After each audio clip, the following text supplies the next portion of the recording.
Okay, I think we're ready. And howdy. Welcome to the Scowcroft Institute of International Affairs panel discussion on monkeypox. Have we learned anything from COVID-19? My name is Gerald Parker. I am the Associate Dean for Global Health at the Veterinary Medicine and Biomedical Sciences and Director of the Pandemic Preparedness and Biosecurity Policy Program within the Scowcroft Institute of International Affairs here at the Bush School of Government and Public Service.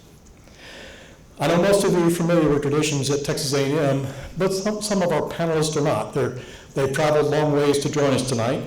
So howdy is a traditional and respectful way that students around campus greet each other and make new friends.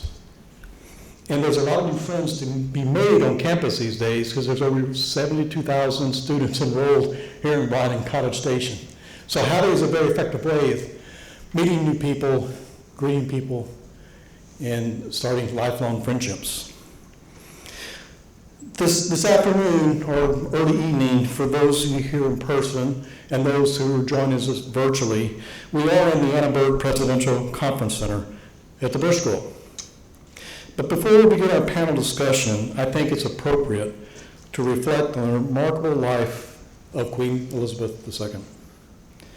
Watching the events like all of us have over the last week and our funeral services early this morning brought back many memories for me and I know for you about so much that has happened in our world since the start of the Cold War.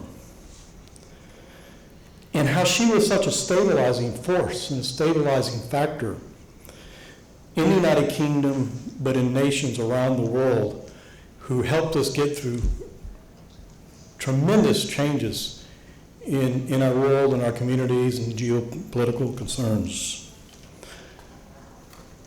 Last night, the BBC ran a history of her life. And to bring that history back to the Bush School of Government and Public Service, the BBC story included a segment on Queen Elizabeth's travels to the United States in 1991 and her visit to the White House to see George and Barbara Bush. The images of all of them together in the White House, to me, radiated what it means selfless service and public service, what it means for our nations, our communities worldwide. And that brings us back actually to the night and our panel discussion and the panelists that have joined us in College Station who themselves, through their careers in public health, medicine, academia, the military, government service, exemplify the best traditions of public service and selfless service for the betterment of our society, especially in an era of increasing outbreaks of infectious diseases with pandemic potential. So it's my honor and pleasure to introduce our panelists who will discuss their experience and perspectives surrounding the recent and unusual monkeypox outbreak. And to use our time efficiently, I will provide only a brief introduction of our panelists, but please review their bios that are on the website, the Bush School website, and easy to find. Their extraordinary bios and the experience they have is really remarkable. And we're really lucky that they joined us tonight, late this afternoon, here in College Station. So our first panelist is Dr. Syra Madad. Dr. Madad serves as a Senior Director of the System-Wide Special Pathogen Program at New York City Health and Hospitals. And she's co-principal investigator at the Institute for Diseases and Disaster Management. Dr. Madad was and continues to be on the front line for a response to the monkeypox outbreak in New York City, as well as polio's reemergence in the United States. Among many other affiliates that Dr. Madad does, she also serves on the NIH's National Science Advisory Board for Biosecurity that has taken on important considerations now that we have many more tools in life sciences that have dual-use research potential of concern. Our second speaker is Dr. Jennifer Shuford. Dr. Schubert currently serves as the Chief State Epidemiologist for the Texas Department of State Health Services, where she played a major role and continues to play a major role in public health leadership, guiding Texas through the COVID-19 pandemic response. And Jennifer, I forgot to ask you this one, I'm gonna say it anyway. And I'm also pleased to include in my introduction that as 1 October, Dr. Shuford will become the Interim Health Commissioner for the state of Texas. That's a big deal. I'm happy for Dr. Schubert, but more importantly, I'm happy for Texans that she will assume this essential health leadership role for our state. We are very, very fortunate to have her assume this leadership role. Dr. Robert Carpenter is one of our own at Texas A&M University, where he wears many hats, including the Director of Health and Wellbeing in the School of Medicine in the Health Science Center. Dr. Carpenter is a distinguished medical educator and was awarded the Inspiring Professor by the College of Medicine Class of 2022 and Outstanding Faculty of the Year by the General Surgery Residents at Temple, Baylor, Scott and White Medical Center in 2020. There's really no better recognition to be honored by students with these kind of acknowledgments.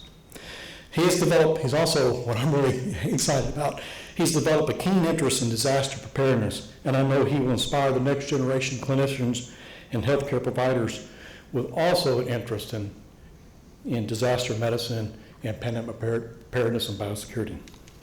And finally, my good friend and colleague, Dr. Bob Kadlec, who currently serves as a senior policy advisor for the United States Senate Committee on Health, Education, Labor, and Pensions. Dr. Kadlec previously served as the Assistant Secretary for Preparedness and Response at the Department of Health and Human Services, where he oversaw critical response operations during the COVID-19 pandemic, including Operation Warp Speed. In fact, Dr. Kadlec was the catalyst and the architect for Operation Warp Speed. And what is ASPR? Well, Assistant Secretary for Preparedness and Response actually is the focal point in the Department of Health and Human Services and the federal government for coordinating all federal medical public health support to state and local authorities. And there was many phone calls between Dr. Kadlec and his office and Department of State Health Services and to Texas Division of Emergency Management over the last 3 years. Dr. Kadlec is also a former Air Force physician, and he served in numerous leadership positions in DOD, the Senate, and the White House, including serving as a special assistant to the President for biodefense and health security. And so we're going to begin our panel discussion now. And before, I know what a lot of you want to learn is what is monkeypox and what is our current situation awareness. I would like to first begin with Dr. Madad. And one reason I vividly remember one of our early calls, we had a side conversation at a virtual meeting of the NSABB when the outbreak was just beginning.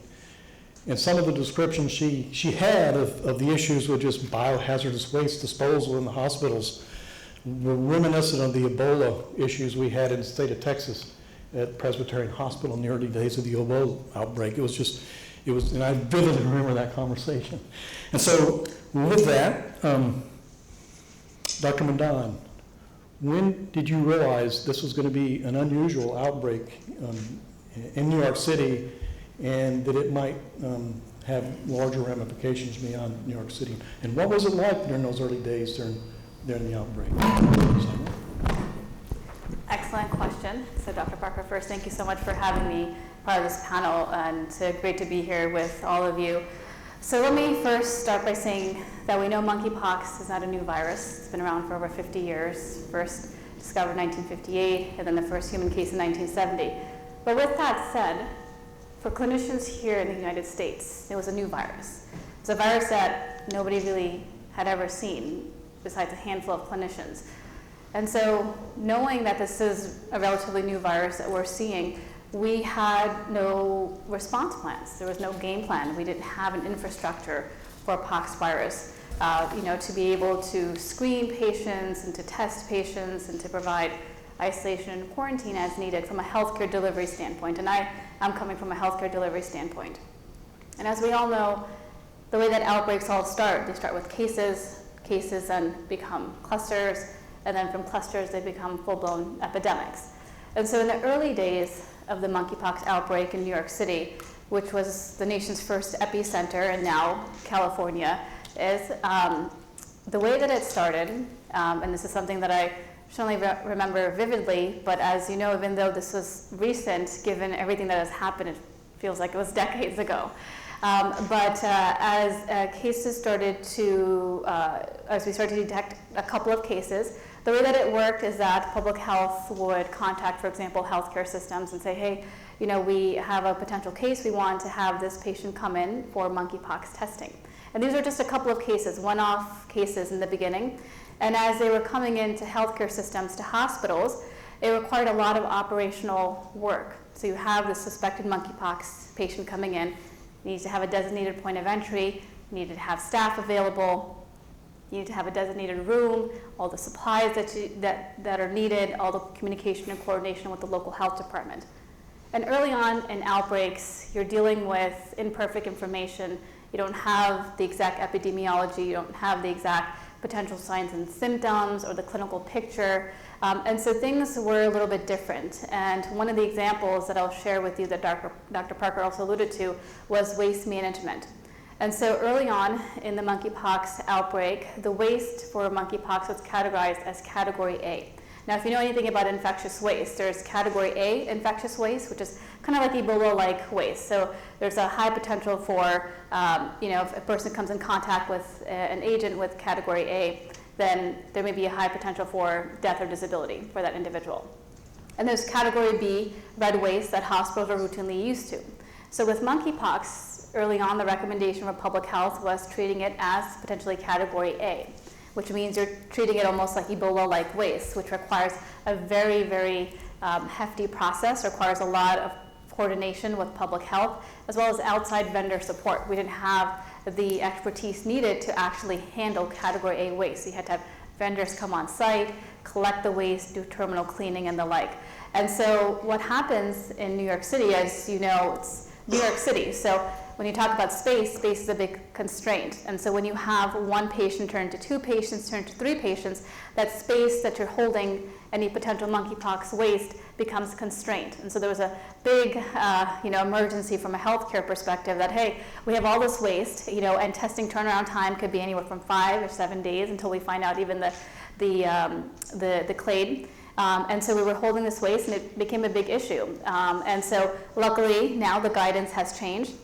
The waste can be handled as category B, which is just normal regulated medical waste, unless you're suspecting the Western African clade, which is, the Congo Basin clade, which is a little bit more virulent. And luckily in the current outbreak that we're dealing with, it's the Western African clade, which, it doesn't cause as much death or disability in that sense.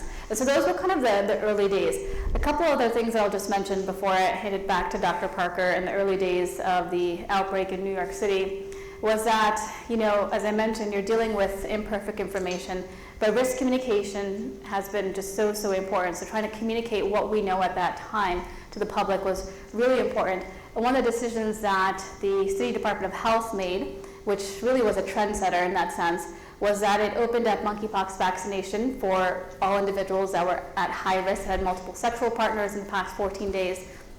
And that was a big step for the local public health department to be able to provide vaccinations to at-risk individuals during that time frame. And now it's obviously a common occurrence. But, New York City certainly has been the epicenter pioneer and how it responded to the monkeypox outbreak. That's not to say that there are a lot of things that could have been done better. Certainly there's a lot. And the one thing that I'll mention and that we'll hopefully discuss throughout the panel is health equity. That should be the first thing that you look at, and it also should be the last thing that you look at. And it's really unfortunate that we are months into this epidemic, and now we're looking at health equity and seeing the disproportionate impact that's happening on the BIPOC community, especially, for example, Black or African Americans, who make up a very large percentage of monkeypox cases, but a very low percentage of those that are actually getting vaccinated. So a lot of lessons learned that should have been applied from COVID-19, but were not. So a lot of areas for improvement. Sarah, thanks. And that initial, almost every disaster, and particularly infectious disease outbreak, there's this period, I call it, it's like the fog of war. Yeah. And it's just, And our systems have got to get better to be able to decrease some of that uncertainty, which is always going to be there, but how we can take action with low confidence information as the information begins to gain confidence. And that continues to be one of our challenges. And we don't have good answers yet, I don't think, but we have to work on that one. Yeah.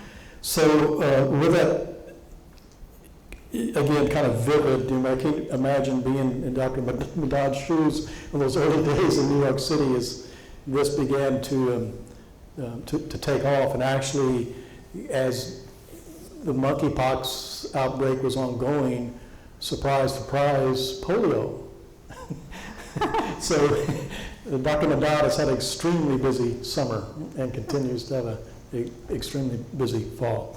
So with that, I think I would like to go to Dr. Shuford next and just what is monkeypox? And what is the current situational awareness? What does it look like right now? What did it look like and what does it look like right now? And I think you have some slides. I do. So if we can have the slides. And there's no, so it's going to be kind of hard to, if you'd like to go up here, you can do that. You know what? I think it might It might be easier. better Yeah. for me. Yeah, let me try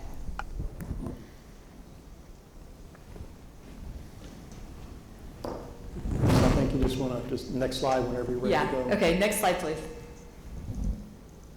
So I'm just going to go through some of the basics of monkeypox virus and the disease monkeypox. Next slide, please. Because I think some of this gives a good background of kind of what we're dealing with, and especially put it in perspective of other infectious agents that y'all might be familiar with. So I'm starting with monkeypox. Monkeypox is caused by the monkeypox virus, and it's an orthopox. And the reason this is important is that smallpox is also an orthopox. And so you might look at those pictures and go, wow, that looks a lot like smallpox. And that's because those viruses are related. Now, they are not related to chickenpox, and I think that's a mistake some people make, but definitely to smallpox. And that plays prominently into what we'll be discussing. Now, there's two types of monkeypox, and Dr. Madad already alluded to these, but there is the Central African or Congo Basin clade, which now they're calling clade 1, and West African clade, or clade 2. Now, clade 2 has historically had a lower fatality rate of about 1% rather than 10%. Can you say thankfully about monkeypox? Thankfully, the outbreak that we're seeing right now is clade 2, and they're referring to the specific virus that's circulating as clade 2b. Now, this was discovered in 1958 in a colony of laboratory monkeys, which is why it's called monkeypox. But the first human case wasn't identified until 1970. That being said, we've known about monkeypox, the virus, and the disease for a long time now. African rodents and non-human primates are thought to harbor the virus, and in endemic countries where we see monkeypox outbreaks occur. Next slide, please. So what about transmission? Well, historically, what they found in Africa and these endemic countries is that a lot of transmission was from animal to human. And so a human would have a case of monkeypox after they were bitten or scratched by an animal who had that virus, or they'd eaten meat that might not have been thoroughly cooked. That's not what we're seeing with this 2022 global outbreak of monkeypox, though. What we're seeing here is a lot of person-to-person transmission that wasn't previously just described as being this predominant mode of transmission. But certainly what we're seeing now with this outbreak is that it's a lot of really close skin-to-skin contact that's happening, and that's helping kind of propel that around the world. Other ways that it can be spread is through contact with items that have been in contact with the monkeypox lesions, so like sheets or towels that have been used by somebody with monkeypox. It can also be in respiratory secretions, but usually not like the way we think of COVID, but more like kissing, like a really close interaction with people's secretions. And also it can be transmitted vertically. What that means is from a pregnant person to a fetus through the placenta. Next slide, please. So what does the disease look like? What's that clinical course look like? Well, there's an incubation period that can last a while, so from 1 to 3 weeks. And what that means is that from the time that somebody gets exposed to the time that they start having symptoms can be 1 to 3 weeks. When we looked really early on in this outbreak here in the US, we were finding that it was about 7.5 days from the time that somebody was exposed till they started having symptoms. And it was about a day after that when they started having a rash. So let me tell you about the symptoms. Usually with monkeypox, people will have what's called a prodrome. So they'll start having fever, they'll feel lymph node swelling, achy, just feel blood, called malaise. And so they'll start off with that and then start developing skin rash, and starts off with just little flat red spots, then into bumps, and then into something that looks like fluid-filled blisters called vesicles, and then into pustules. And then after that, the roof comes off and it becomes scabbed. Now, a person is infectious that whole time that they have any of those skin rashes until those scabs actually fall off. And that whole progression takes 2 to 4 weeks. So it takes a while people sometimes are in isolation for that whole period of time. Now, there is a diagnostic test that we had even at the very beginning. It's a PCR test that we can use by just rubbing a swab over some of those lesions. We can detect it then on a PCR test. And I already mentioned the fatality rate, and specifically with this one, it veers more towards that 1% fatality rate because it's that clade 2, but we've seen even a lower fatality rate in most of the cases that have been reported from around the world in this current outbreak. Next slide, please. So we did have some medical countermeasures. We do have some medical countermeasures, which has been fantastic. We have some that are used for prevention and some for treatment. And so we have vaccines, including the Jynneos, which is a live non-replicating vaccine, which has been fantastic for people who are immunocompromised and otherwise wouldn't be able to get that ACAM 2000 vaccine. Both of these were in the Strategic National Stockpile and have been helpful for both pre-exposure prophylaxis and post-exposure prophylaxis. Now, there's also some medications, including tecovirimat or TPOXX. It's an antiviral medicine that has licensed for treatment of smallpox, but has been used for monkeypox, and it too is in our Strategic National Stockpile. There's also cidofovir and brincidofovir, just 2 other antiviral medicines that do have activity against monkeypox. And lastly, there is vaccinia immune globulin that can also be used as treatment. Next slide, please. So before I move on, though, to what, epidemiologically this outbreak looks like, I do want to just show you the contrast between monkeypox and COVID-19. So from everything that I've said, it might be really clear to you that this is very different. And so with COVID-19, we had a new virus, SARS-CoV-2. We didn't know what it was. We had to characterize it. We didn't know what disease it caused, how long that would last, when it was most transmitted. We didn't have any treatments for it. We didn't have any vaccines for it.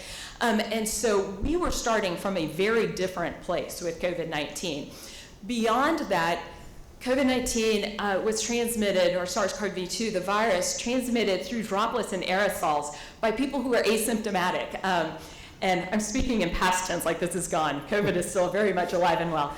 And so, you can just get COVID by being in a space with somebody that's not even showing symptoms. And that is not what we're seeing with monkeypox. With monkeypox, this was a known virus, a known disease. We had a diagnostic test for it already. We had medical countermeasures that had been stockpiled. We knew when people were infectious, how long that lasted for. And it wasn't just spread in aerosols like we've seen with COVID-19. So a very, very different place with monkeypox than what we were seeing with COVID-19. Next slide, please. So what about this current outbreak? Well, this is graphics from CDC. It's on their website. It's updated every day. I made my slides last Thursday, I think. So these are a little bit dated. And right now there's you can see up in the top left-hand corner, that's the total number of cases that have been reported worldwide. And right now we're over 60,000. You can see the map shows orange and blue dots. Those are all the places that we've seen cases with this current outbreak. The orange dots are places where we don't usually see monkeypox cases, and the blue dots are places where they do see occasional outbreaks of monkeypox. If you look at the right side of that slide, at the top table, it shows countries and their case counts, or the cases that they've reported. And so you can see that United States is right up on top. We are a very populous nation. And that wasn't what it looked like, though, at the beginning of the outbreak. We definitely saw more in the European countries. But now we're seeing transmission here in the United States, and we've overtaken them in case counts. And then if you look at the table below that, that shows states across the United States, and you can see those that have the highest numbers of cases reported. And so Texas is highlighted there, so we're fourth in the cases reported. We're the second most populous state, but we didn't have some of the early outbreaks, as Dr. Madad has already talked about, and so some other states have been more heavily impacted at this point than Texas has. Next slide, please. So what this is showing is case counts here in Texas. And so if you look over here on the left-hand side of that table, it shows cases that have been reported in Texas by public health region. We've separated out the state into multiple regions through which we deliver public health services. Mm-hmm. But what you can see is that there are cases in every health region. So we are seeing cases everywhere across the state. You do see that there's certain regions that have more. So region 2-3, where the Dallas-Fort Worth Metroplex is, region 6-5 South, where Houston is. Together, those make up about 80 to 90% of our cases. And then public health region 7 is Austin, Travis County. There's been a little less than 10% of cases there. And then public health region 8, where there's San Antonio, Bexar County. Next slide, please. So what we have seen in our Texas data is that it actually mirrors the national data pretty well. And so I'm going to be presenting some of the national data because CDC has nice graphics about this. But this particular slide shows monkeypox cases by age and gender in the United States. And so what you see is on the y-axis over here, vertically, the number of cases. So the height of the bar is the number of cases. And then each of those bars represents an age group of about 5 years. And then within the bars, the color, it's color-coded for the gender. And so you can see that males, you know, on my slides it looks kind of blue, but here, from my perspective, it looks a little purplish.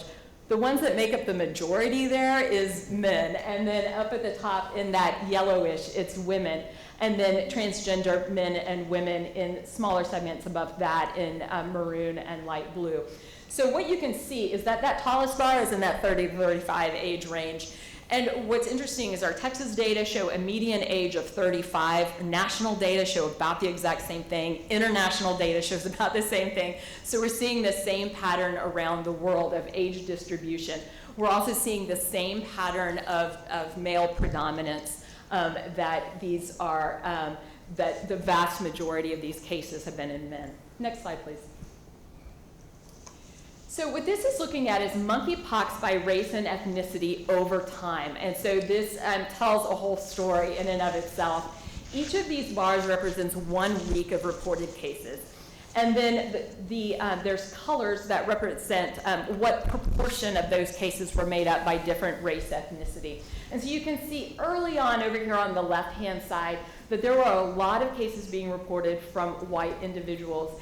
And then as it has progressed through the summer, that a greater and greater proportion of our cases reported have been in Black and African American. And so that now in the most recent cases that we've been seeing, there's been a predominance, a disproportionate number of cases reported in Black and African American and Hispanic individuals. I should say non-Hispanic, Black and Hispanic individuals, and white make up a smaller proportion at this point. Next slide, please.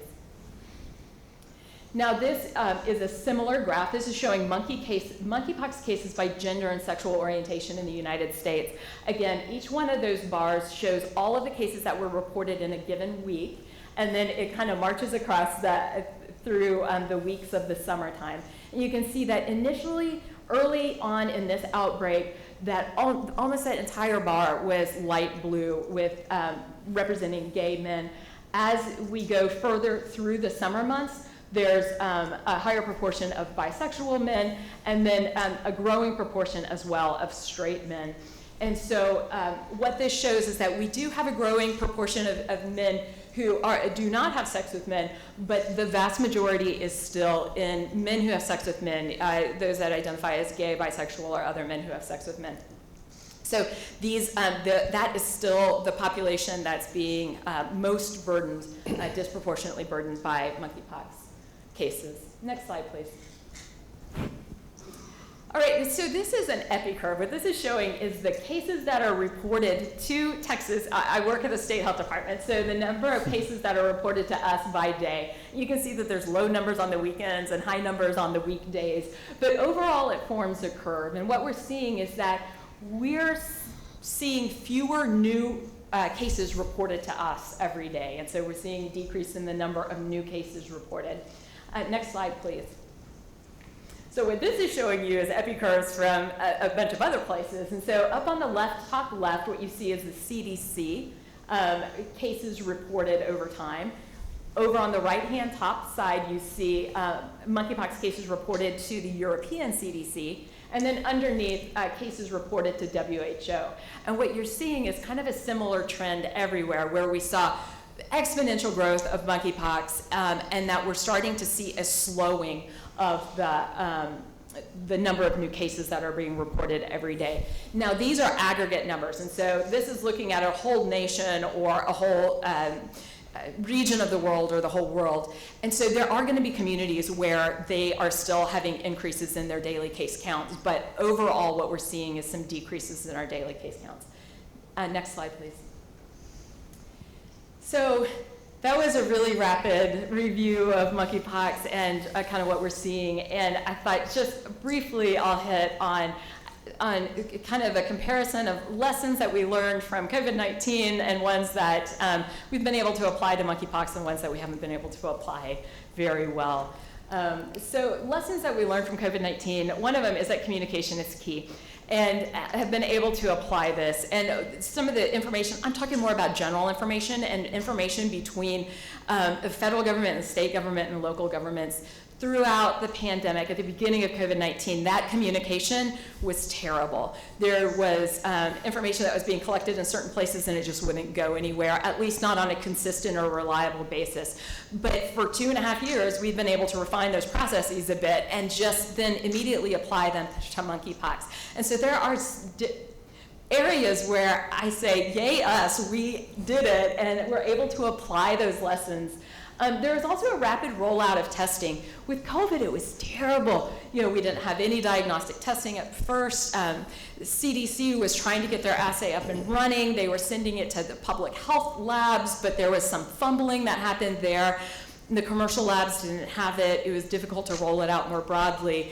And it was a huge pain point. With monkeypox, there was an existing assay, but CDC was careful to quickly ramp up their testing and also send that technology, their assay, to commercial labs so that commercial labs could then start doing it broadly across the United States. And so we've had a much better testing experience with monkeypox than we had with COVID-19. There are still some lessons that we are definitely learning, and one of them, Dr. Madad already alluded to, is that effective communication of epidemiological data is very important, very difficult, and that we still haven't mastered that. And so, you know, it is important for us to present data about risk groups and risk behaviors while avoiding stigmatization of certain groups. But we need that information needs to have adequate detail to inform decision making, both by policymakers like our elected officials and decision making that's done by the general public about whether they'll go to a venue or go to certain gatherings. And so it needs to be detailed enough for people to make decisions, but simple enough for them to understand, and in a way that doesn't stigmatize a group of people. And we didn't do great at that with COVID, especially in those early stages, and I'm afraid I'll speak for myself, that I think that we could have improved that as well. And I think that I'm hearing that from a lot of public health officials, that, you know, we still feel that it is a complicated goal, and that we just haven't met the mark yet. And then there needs to be some streamlining of federal interagency operations and federal to state operations. And I say this sitting from the state government perspective, where I see like the breakdown in communications at that level. I am sure if you talk to local health departments, they will say the exact same thing about the state level, that we need to coordinate better and have better consistent coordination with them and with each other. And so, but I think it is just a lesson that we began to learn during COVID and that we're still trying to master during monkeypox. I'm going to stop there. Real quick, while you're here, I'll maybe take the moderator's prerogative and ask one question real quick. What do you think? We are at least plateaued, maybe a slight downward on the epi curve here in Texas and elsewhere. What's responsible for the downward? Is our response, it's vaccines, so forth? What do you think is responsible for that? I think there are a lot of different ideas out there. I know that some people think that, and especially New York City, who has done a better job of vaccinating, thinks that some of their decrease is actually because they were able to get vaccine out early into enough of their at-risk population. But there are a lot of places where they haven't been able to get vaccine out that thoroughly, and yet we're still seeing decreases. And so there's a chance that monkeypox has stayed isolated within the population of gay and bisexual men who have sex with men, and that monkeypox does cause pretty good immunity after the fact, so that we might be able to kind of reduce the cases just through immunity. But that being said, there are plenty of populations that have no immunity to monkeypox, and that many people are at risk if it just gets introduced to different populations. And Thank if I you. could Yeah, just go ahead. maybe add on, I think from my perspective, I would probably attribute it to 4 reasons why we're probably seeing a decline. I think the first, as alluded to, is because of vaccinations, because of individuals that have been vaccinated. I think the second is those that have already been infected have some form of immunity now. Hopefully, it's long-term immunity. I think the third also is when you're sick, you don't really want to do a lot of activities, and so I think part of that is also when you're sick, then you're not engaging in some of those at-risk activities. And I think the fourth is behavior change. And this is something that CDC has shown through data that through surveys conducted most recently, many in the MSM community have changed their behaviors where they've reduced their number of sexual partners. So over 50% have reduced their number of sexual partners. So it's really, I would attribute it to 4 things. But I would say the most dangerous time is when you're in the phase when you have low numbers of cases, or when you see cases decline, because that's when you start to think, okay, I can start letting go of the pedal and Complacency is not our friend, so we need to avoid complacency. Yeah. Absolutely.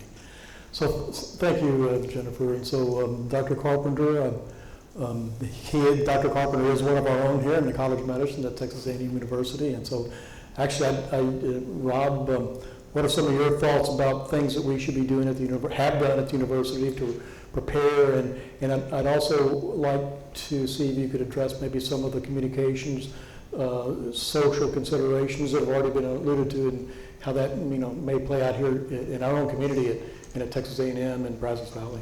No, absolutely. Thank you, sir. I think one of the most important things to look at, not just the university here at Bryan College Station, but the fact that the system with all of its agencies spread throughout the state has such an incredible reach across the entire breadth, from very, very urban areas to the most rural of places in all of Texas. Mm-hmm. And that gives us both an opportunity to be able to partner with our colleagues in the state health department to reach out into areas that perhaps sometimes might not actually have the resources that we normally would anticipate.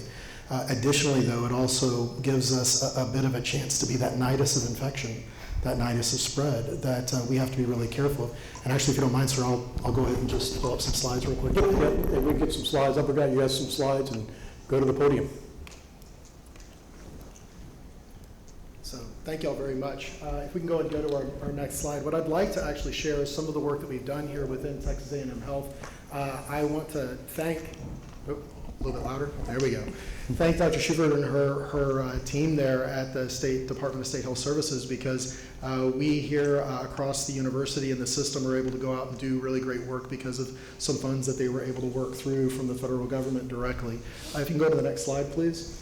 I am a local kid. I will tell you that my heart is in rural Texas, and I am from a town of what was 4,000 people with no hospital after 1981, and where only 30 minutes to Austin even now can be a matter of life and death.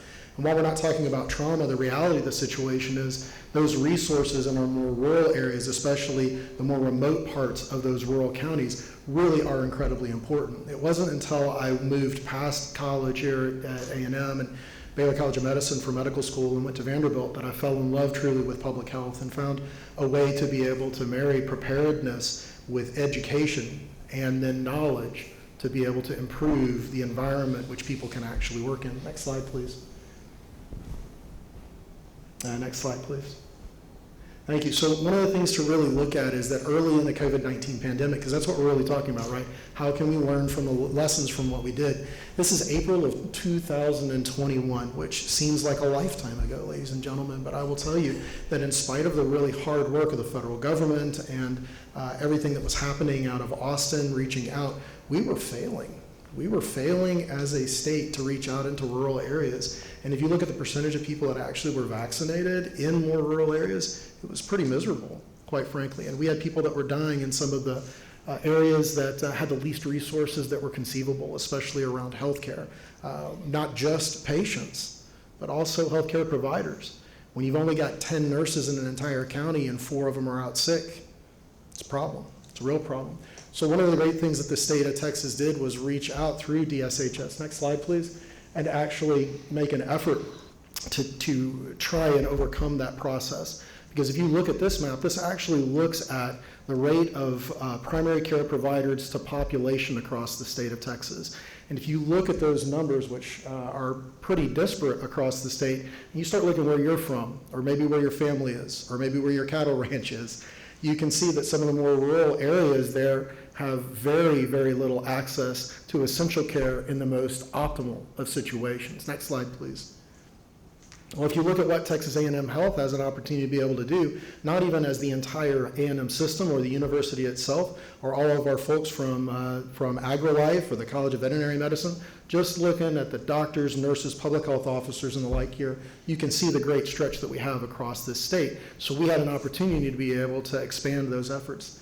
Because one of the charges and one of the reasons why this health science center here at Texas A&M University exists is to help people in rural Texas, to bring healthcare to individuals that have almost none, or who are in environments that are very fragile, that don't take much to tip them off the trapeze, so to speak. Next slide, please.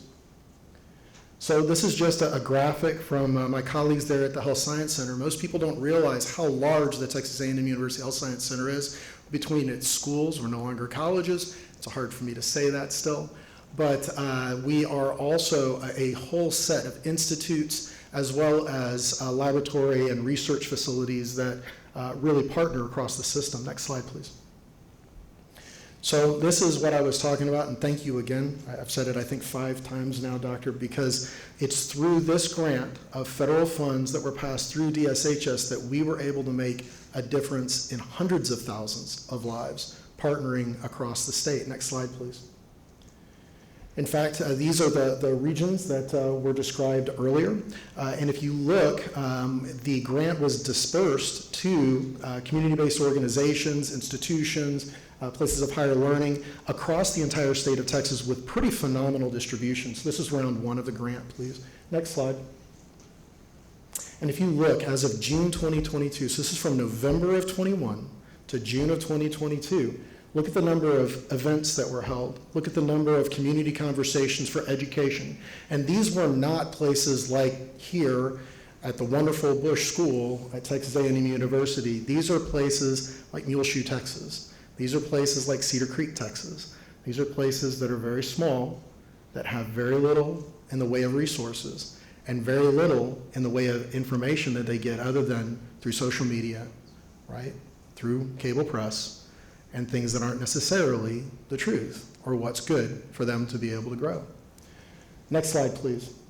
What's even more important is that we decided that we could actually make a difference here out of the university and specifically out of the Health Science Center. So we developed what was called the Maroon Line Clinic. And any of you that were here through the first part of the pandemic may have actually come over, or we came to you, quite frankly, and that's where the idea came from, to actually bring a test to you, whether it was in your car because you felt sick or because you had a positive case in your particular area of the university. Next slide, please. We expanded that out from testing into vaccination as we had an opportunity to partner with DSHS in order to be able to bring that about. Next slide. We are able to utilize the educational breadth of the Health Science Center and the wonderful students, faculty, and staff here at this university to actually have force multiplication, get out there and provide not just information, but the resources directly. Next slide, please. And what we realized is that we had an opportunity not only for force protection here within the university itself, partnering with student health services and so many other great, great aspects of this university, but that we could actually turn our lens outward. and in doing so, reach all of those various areas that the university and the system actually touch. Next slide, please. And so what we developed was the Maroon Line Clinic model, where we literally looked to develop that flow. Go forward, please. And we wanted to unbound healthcare. When you think of healthcare, what do you think of? You think of a big gleaming hospital in the Texas Medical Center, right? Or you think of your local primary care doctor's office. But that's not the way that it has to be, ladies and gentlemen. We can actually break that mold. We can think outside the box and bring healthcare to people in the areas that they're at a time that they can actually receive it. And that's the shift in mindset that we really do need to be looking forward to. Next slide, please.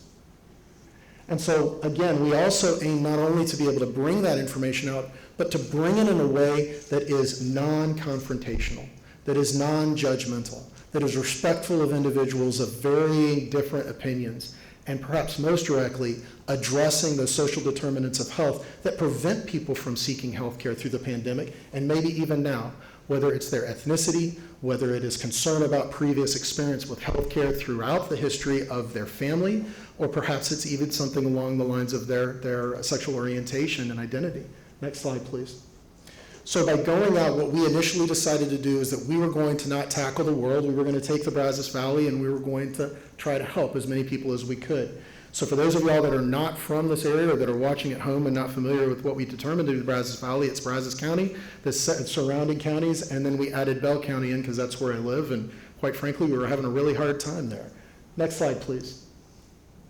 There's a lot of data, but if you look up there, I want you to look at several columns there. First one is rural or not. Rural is determined in the state of Texas based upon things like how many physicians there are there, whether or not there are large hospital systems and the like.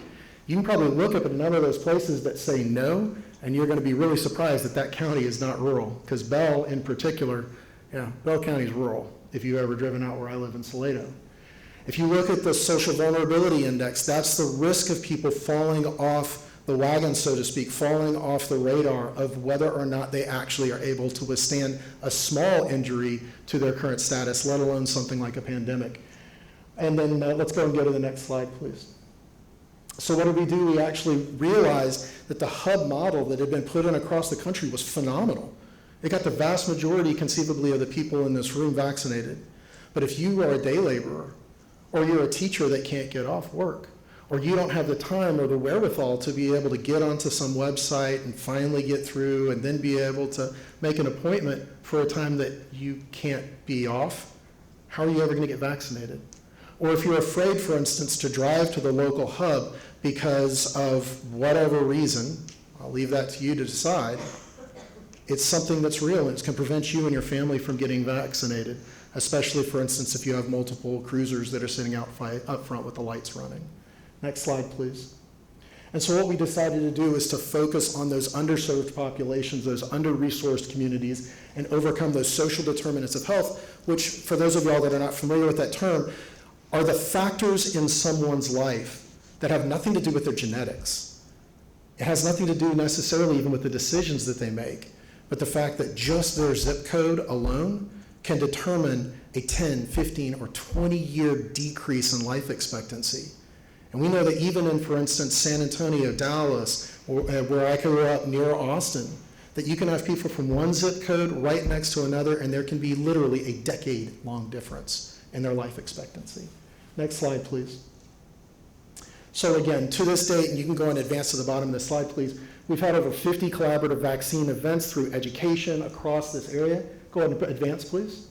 And these are our totals, more than 4,000 people that we've counseled. That doesn't sound like much. It's a drop in the bucket compared to the millions of people that have been vaccinated across the United States. But these are 4,000 little gems, 4,000 people that otherwise would probably not have been touched. Next slide. And additionally, we've actually been able to not only vaccinate over 1,800 people fully, but we've identified special groups of individuals, for instance, those that are immunocompromised, whose physicians and healthcare teams didn't even know that they needed 3 vaccine doses instead of 2. Next slide, please. Go ahead, please. So what do I mean by service? This is the Aggie way. This is what we actually do. We go out into communities. These are some of the nicer places that we've been, and we've been very fortunate because there's air conditioning inside the building at least. Go ahead and go forward, please. Those are nursing students, family volunteers, but we've been in the middle of literally rainstorms, thunderstorms, and the like, out in the mosquitoes, meeting people in small areas where they need to be in order to get the care that they need. Next slide, please. So this is actually one of our partners. Go ahead and advance, please. And this is literally one of our other CBOs that we are partnering with out in the middle of fields in South Texas, where otherwise these folks have no access to health care, and they are literally bringing life-saving vaccination and care to these individuals. Go ahead and advance, please. So again, what I would bring forth is the idea of what I term asymmetrical health care. If you're on the battlefield and what you're doing doesn't work, and more particularly your opponent, right, your enemy, is not playing by the rules, and what you're doing doesn't work, asymmetric warfare is the way that you approach that. Here, what we need to attack this with is asymmetrical healthcare.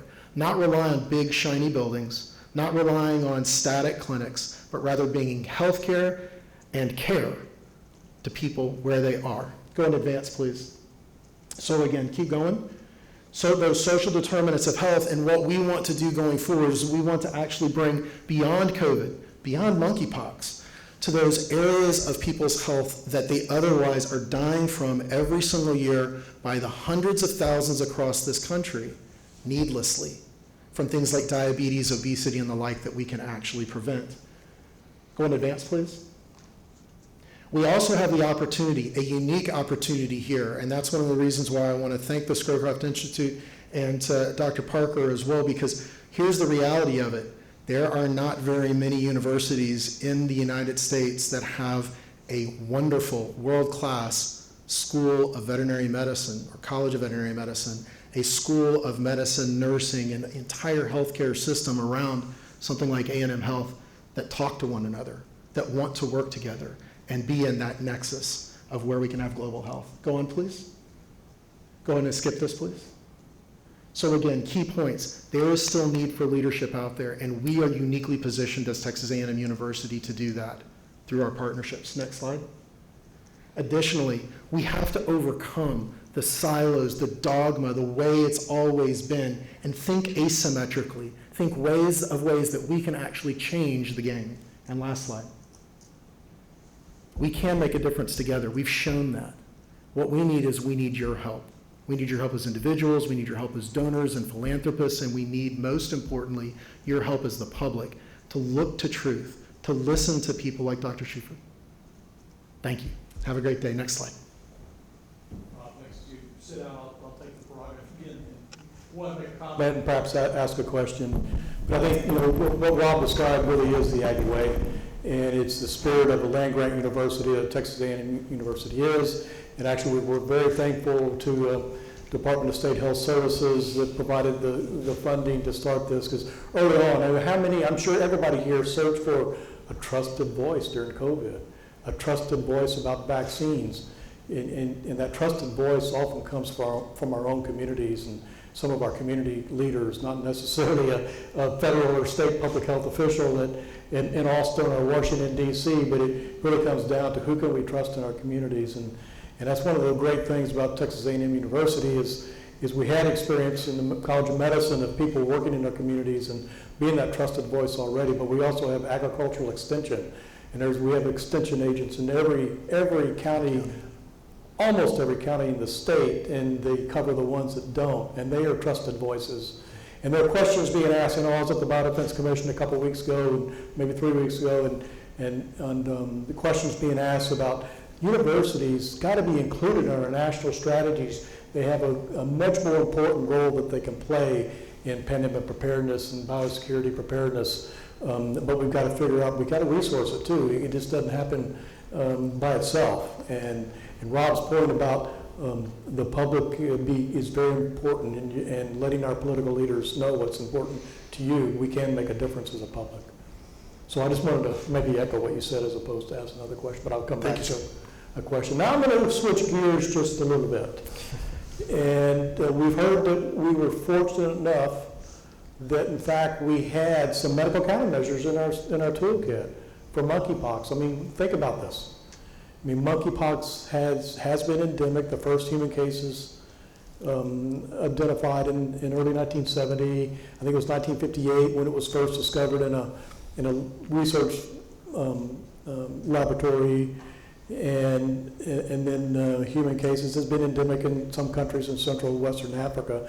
Now we have a question. We have a question about health equity across the world, but the United States did make some essential investments in biodefense and pandemic preparedness beginning actually over 30 years ago. But most concerted investments after the anthrax letter attacks of 2001, when we began to really have significant increase in bioterrorism preparedness type funding. And so there's an interesting preparedness story. Why do we have a monkeypox vaccine? Why do we have an antiviral for monkeypox when it has been so rare until just now? Well, it's an interesting story, and I've asked Dr. Kadlec to perhaps tell some of that story, because it's one that we in the biodefense community know, but few outside that community have been told the story. But it is an important investment, and why investment in preparedness is important, and it will pay off, as it did for COVID-19. Well, thanks, Jerry, and howdy. Howdy. And first of all, I just want to acknowledge my colleagues here. If you want to know what the tip of the spear of the healthcare response is to an event like COVID or monkeypox, you're seeing it right to my right.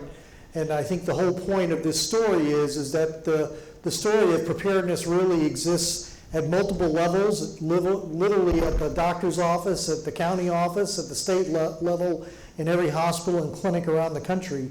And it's really the role of the federal government to kind of be in as Johnny on the spot, to somehow jump in the middle of this to help out these people to save lives in their communities. I do have a couple of slides, and I'm going to ask if Cassandra, if you could go to slide number 2 real quick.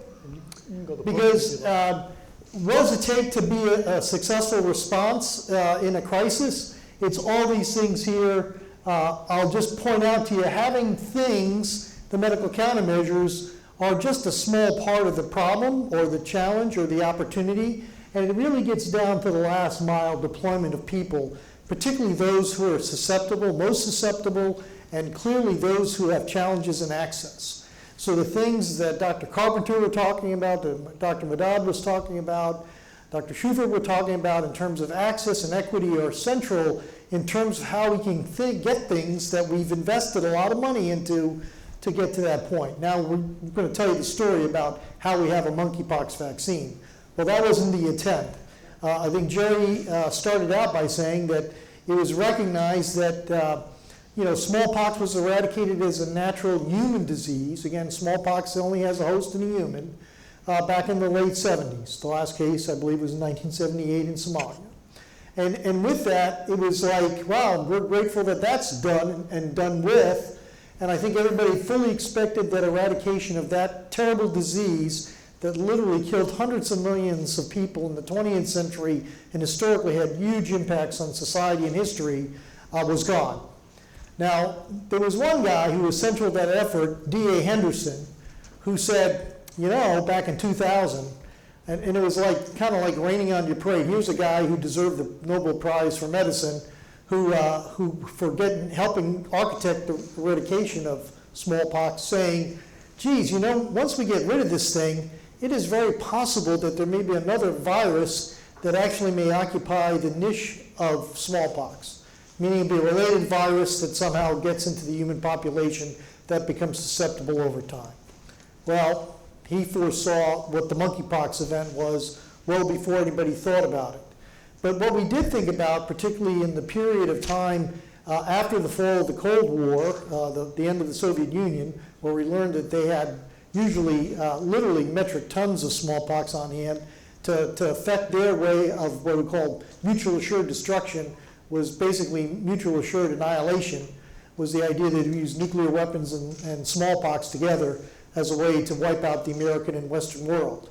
Well, that's a pleasant thought, isn't it? But we didn't have to worry about that in 2001 because we were really worried about terrorism. But we also know that the eradication of smallpox was imperfect. Not that we didn't get rid of every clinical disease, but we didn't account for every clinical sample in the world, and it was impossible. And so it was really the point that we recognize in the age of terrorism that there could be the risk that terrorists could get their hands on this stuff. Besides serving in Congress and all these other places, I actually went to Iraq in 2003 and 4, as well as a UN inspector in the 1990s looking for that pesky virus because we believe the Iraqis had it and retained it as a result of eradication. So if I can give you the story there is, it was the view that the threat still existed. Now, in all of that, it was, well, we better have vaccine for everybody if we ever need that. And that was really the impetus of 9/11. And the idea that somehow we should have a stockpile of smallpox for every man, woman, and child in the country. But there's a problem with that, because the vaccine that was developed in the 50s and 60s and used so effectively was something that really was quite frankly, kind of dangerous for people who had immune compromise. And so, what was the big difference between Americans in the 50s and 60s? Well, all the cancer survivors, all the people with HIV, all the people with eczema, psoriasis, and all these other diseases that would make them vulnerable to smallpox and the vaccine should that ever reemerge. So there was a concerted effort to saying, geez, there's 60 to 80 million Americans that probably need a vaccine that's not the one we have for smallpox that we have to develop. And that was the genesis of Jenios. And it was something that the US government invested in to produce on scale to be part of the Strategic National Stockpile. Now, beyond that was, geez, you know, since the majority of Americans would be susceptible to smallpox at some point in time as a result of not being vaccinated, we would need to be able to treat people with smallpox. And so that was the genesis of developing at least 2 antiviral drugs, T-Pox and a version of Cidofovir, which was also used for HIV disease, that was developed. And so that too is part of the stockpile today. Now, you say, well, how does that work with monkeypox? Well, because smallpox was eradicated and there was great concern of actually using smallpox to test these products on, in fact you can't, because animals like monkeys and other things are not susceptible, we had to use a surrogate, and that was monkeypox. And that's how we basically tested our vaccines and our antivirals for this particular virus. So this is when good fortune meets bad fortune and you can actually respond quickly. However, the story goes a little bit beyond that. Next slide. Because I just want to say that how did this kind of work for one and not the other? Well, I think it was, articulately mentioned about monkeypox was similar to smallpox. We had a test for it. And by the way, it has a visible component to the disease, those pustules. You can tell that somebody's got sick because of it. Now let's look at the similar situation with COVID. Well, in monkeypox, we had a vaccine, we had diagnostics, we had therapeutics. And I can tell you the terrible feeling I had in January of 2020 when COVID came out and we looked into the cupboard and we said, we have no tests, we have no therapeutics, and we have no vaccines. So that was a fundamental difference, and really that is the story about preparedness. You can sit on your laurels and say that we're ready for anything, but recognize that there are things that are potential pandemic pathogens that, quite frankly, we as a nation need to invest in and have ready to go. Now, you'll be happy to know that we did pretty well in monkeypox. Some issues there we have to work on, issues of communication. How do we effectively work with vulnerable and susceptible populations whose access is limited and make sure that they're in the front of the line to make sure that they don't become victims of these diseases? But more importantly is, how do we predict the next pandemic? Well, that's a tough one. But, you know, we got some smart people in this country, got smart people here at Texas A&M because of the work that they're doing on pandemic preparedness, as well as other institutions around the United States at NIH and the like. And so the fact is that we're kind of constructing that short list of things that we would say we should be prepared to deal with the next kind of, I won't say coronavirus, because we got that one, but a thing called Nipah virus or Hendra virus, things that may once again come out of the woodwork, surprise us all, and that we should be able to go to the cupboard and say that we have these things ready to go. Tests, diagnostics, therapeutics, and vaccines. And so that's the story about really preparedness that I think is relevant to the story of COVID and monkeypox. I'd like to end with my favorite philosopher. I'm sure some of you know him, Yogi Berra. You know, in many ways, these events are like deja vu all over again. In some ways, you can call it a black swan if you like, something that surprises us, but when you really kind of look at it, it's not, should be a surprise.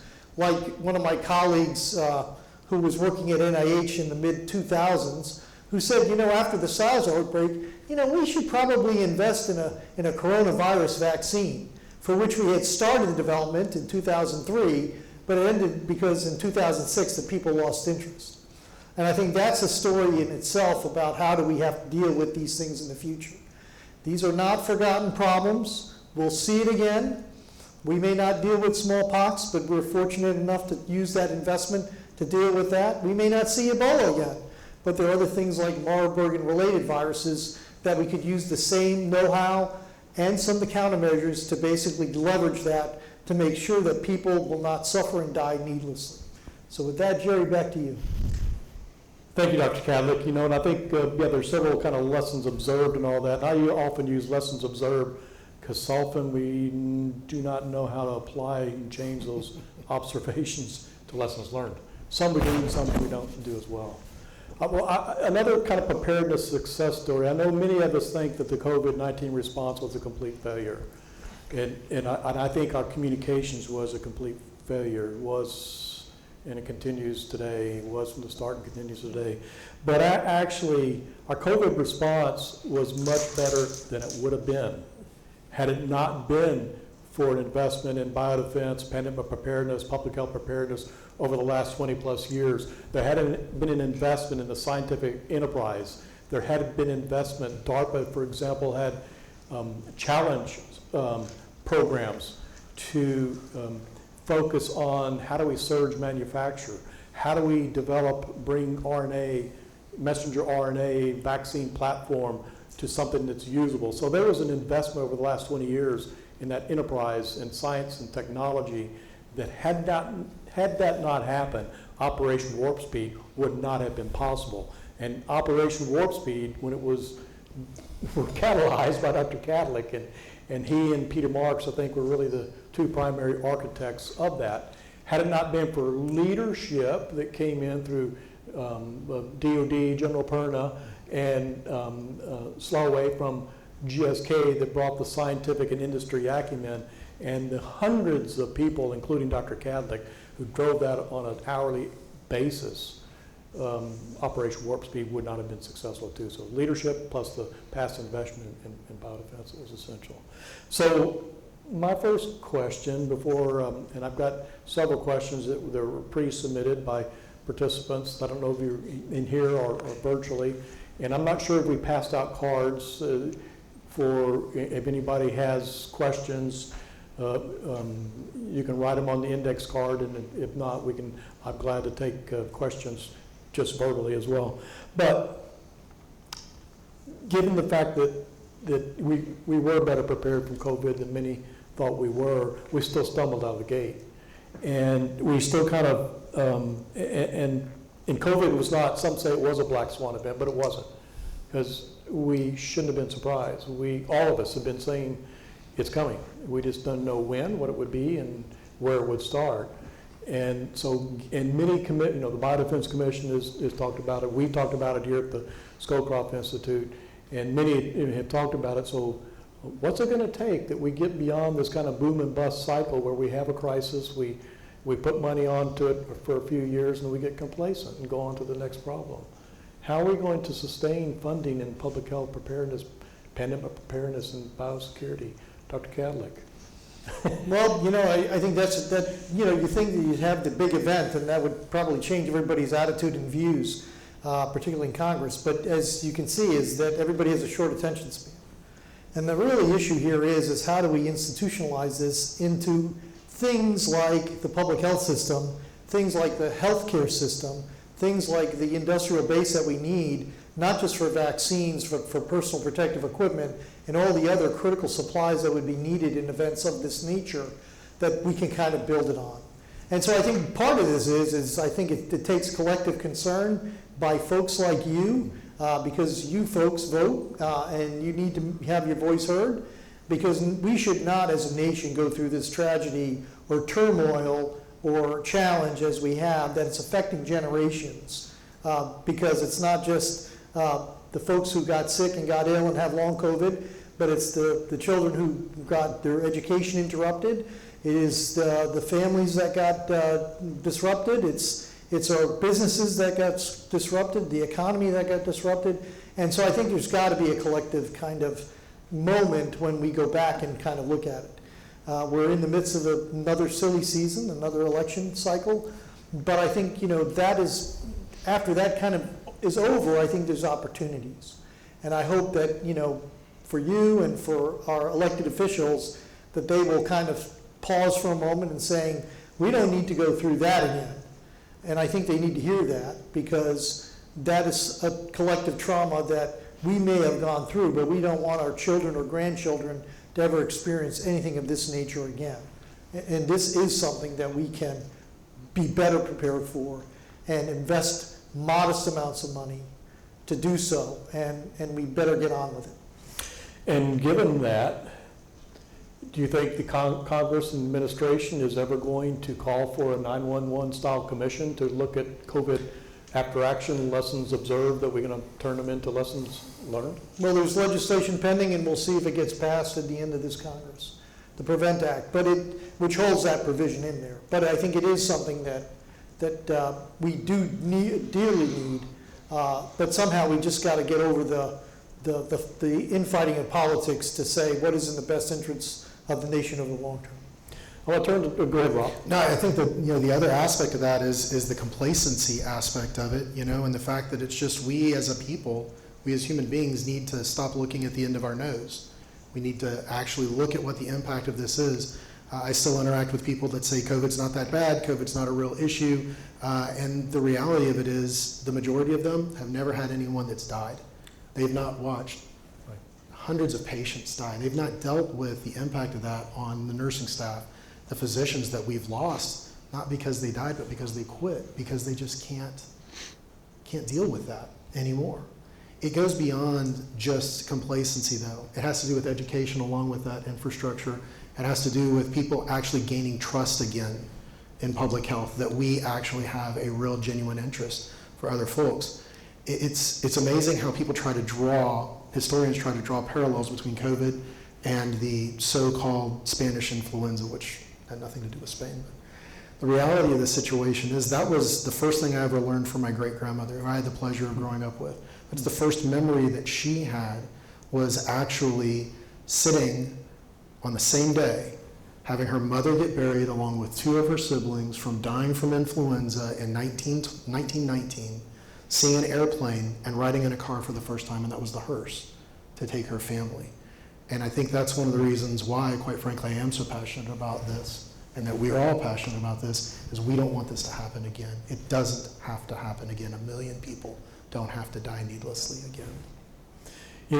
And even today, actually, since sometime in August, before Labor Day, and now, every day there are 300 to 500 daily new COVID-related deaths. So on a weekly basis, there are still more people dying of COVID-related issues than were killed on 911 21 years ago.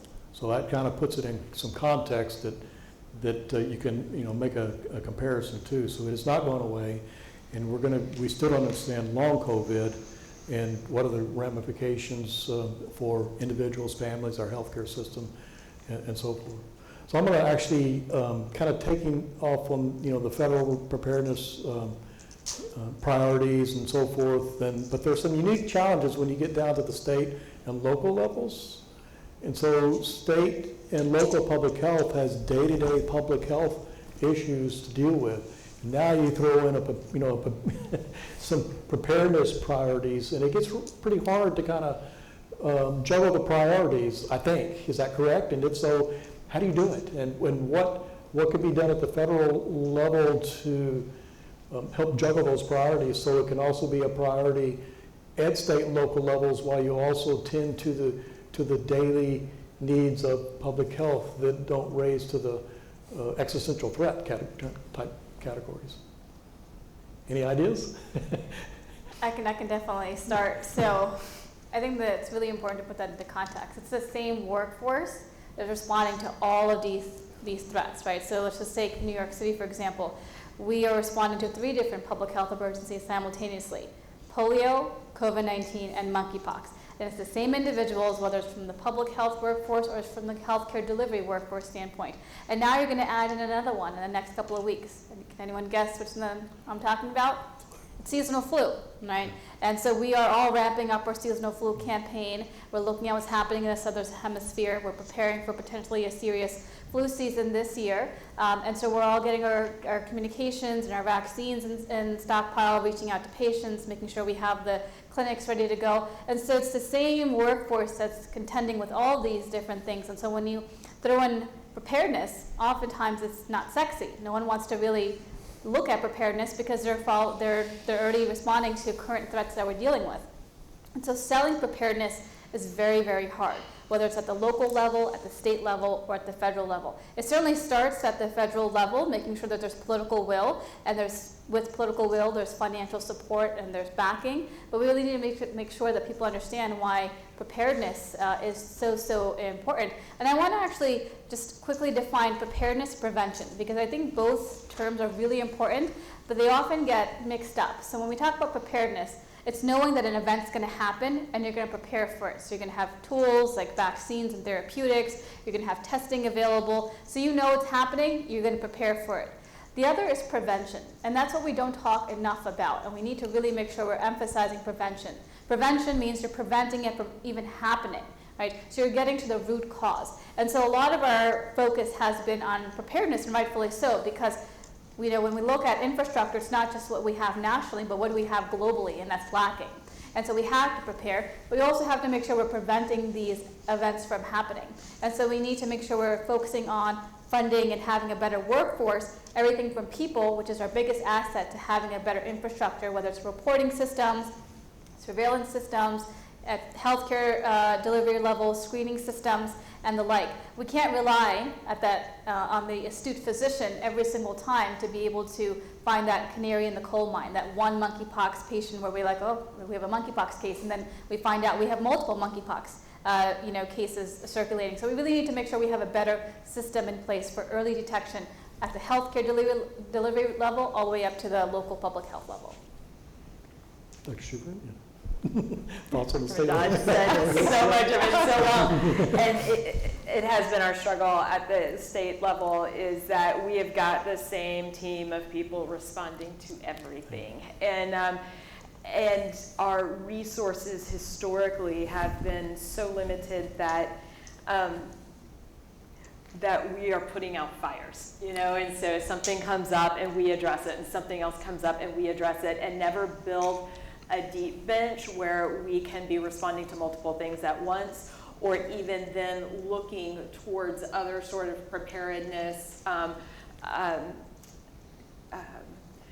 things actions that we should be taking. And so, and it's still just like that, where we look across our state and beyond infectious diseases, there's a lot of chronic diseases that are destroying our population. And we can't muster the resources to really deal with all of these public health problems sufficiently all at the same time. And so then when we talk about doing something, planning for the future, it becomes more of a strain to understand how we're going to allocate our resources.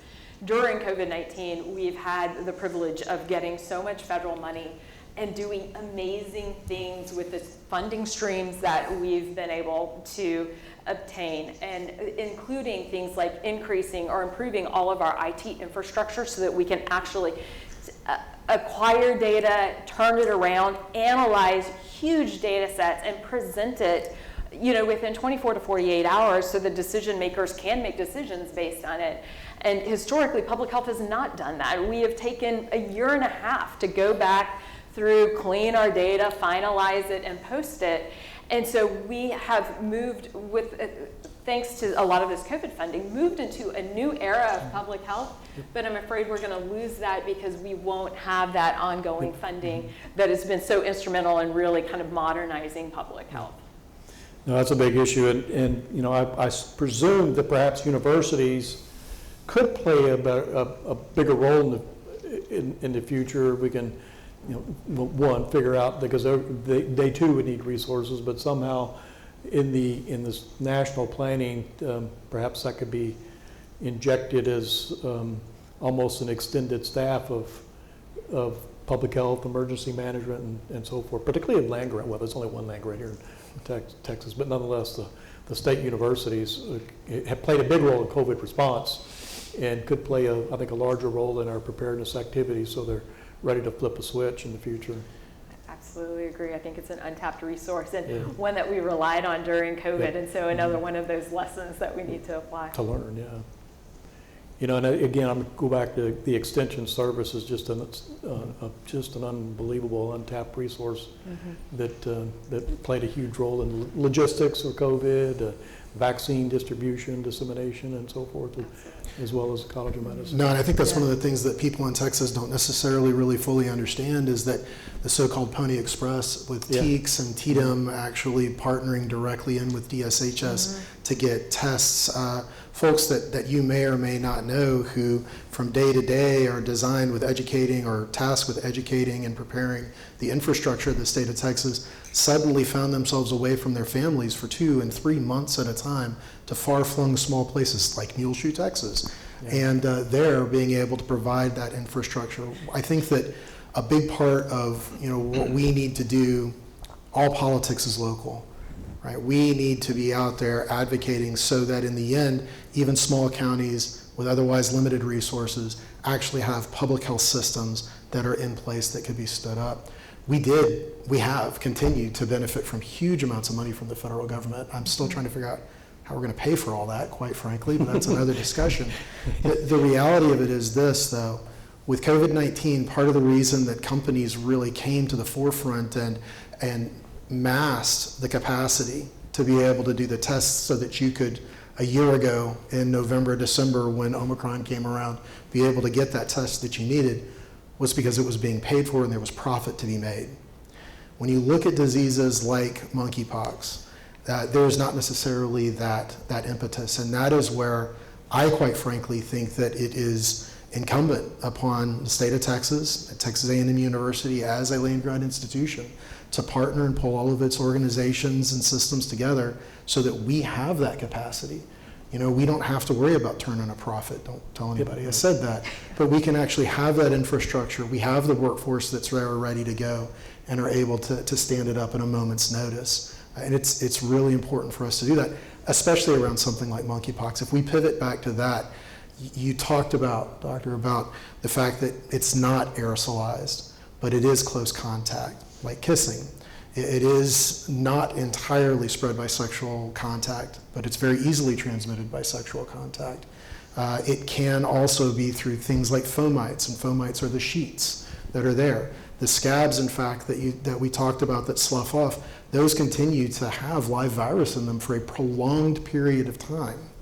And so when you put all of that together, that sounds a whole lot like my experience as a freshman at Texas A&M University. We have to be prepared, quite frankly, to answer not just the national, global, national, state, but at a local level, how is this going to impact our 18 to 22-year-old population that's here? So, and we have to continue our education, research missions at the same time. Yeah. And when you think about, I think Jennifer mentioned that, if you do come down with monkeypox, you're out maybe 4 weeks, maybe longer. And so, that could have a huge impact, one, on a student's education, two, on just continuity of operations of our education mission if you have too many that are out that long.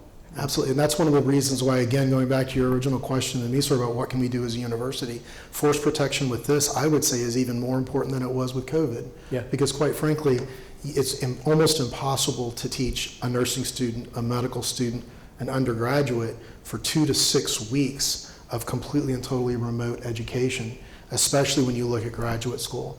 If you lose, again, 40% of your workforce at the New York Fire Department, you lose 30% of the Dallas-Fort Worth, police department. If you lose 20% of your teachers, you can't function. Right. You as an institution and as we're a society become debilitated. I'm going to actually ask the panelists in a minute, but do we have any questions from index cards?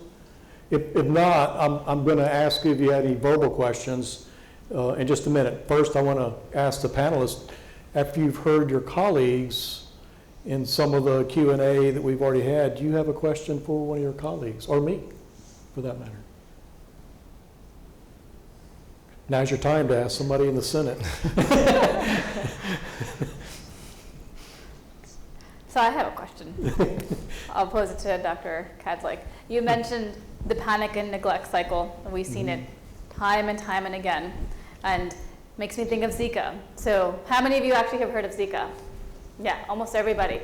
Do you know those children are 7 years old that were born with microcephaly or were born with Zika syndrome, congenital Zika syndrome? And because it's no longer a threat, that funding stream has diminished significantly, and they're basically going off scraps. There was a great New York Times article about it a couple of weeks ago that shows these images of these children that are suffering, and even today we have no vaccine candidate, no real therapeutics, and all of that was significantly discussed, but as that threat waned, so did all that funding. And so now here we sit, with COVID-19. So my question to you is, what do you think it would take for Congress to not constantly have amnesia and forget of all these experiences, and Sure. really And from a practical level, I mean, first of all, Congress is reactive in nature. And I think the fundamental issue there is unless you can get them to pony up resources in advance, you're always going to be in a reactive mode. For example, let me tell you how reactive it was. In January, in the third week of January, we had already put together a budget that said we needed about $10 billion to prime the pump for what we would need to do if this were to be a pandemic. We didn't get a nickel of any money until March 6th. So you can count the days, you can count the weeks and the months. So one way structurally to do this is really to demand as citizens that as we work with FEMA and we ensure that there's a disaster relief fund to deal with floods, hurricanes, and a variety of other things, that we have equivalent of that kind of money on the order of 10, 20, $30 billion that's in the disaster relief fund, affectionately known as the DERF, that would be available to the Secretary of HHS to use in kind of events like a potential pandemic or a public health emergency in a way that would be responsible for oversight and for accountability, but would be immediately available to kind of do the things that have to be done. There is such a fund today, and I actually manage that fund. In January of 2020, there was $63,000. So the point being is there are mechanisms to do that, and the thing is that even has a cool name. It's called the Special Medical Emergency Response Fund, also known as the SMERF. How can you not like blue little things or people? But the point here is that until there is a demand to do this at a political level, we will again be suffering on scraps, and again people will suffer and die because we haven't done the appropriate things to both prevent and prepare for these eventualities. Well, and we're already seeing that here. I mean, it's not a small campus, a huge campus with young people. Part of the hidden history of campuses like this is that we have a fairly sizable student population that suffers with food insecurity, with medical insecurity. Thank God for Student Health Services and Dr. Dannenbaum and the people that work there. But we're already getting to a point where the federal government has defunded the capacity to actually test people and or vaccinate people who are uninsured. I mean, we serve as one of the few opportunities for people in the Latinx population in the Brazos Valley to actually safely receive a COVID-19 booster without having to go to a pharmacy, show that they may or may not have insurance, be asked for their ID, which is not legal, right? And then have to pony up $20 to $50 for administration fee. We're making a mistake and we're setting ourselves up already within COVID for that resurgence, that lack of capacity and that inequity that you talked about earlier, Doctor. Does anybody have a question you would like to ask our panel? I think I saw your hand first, sir.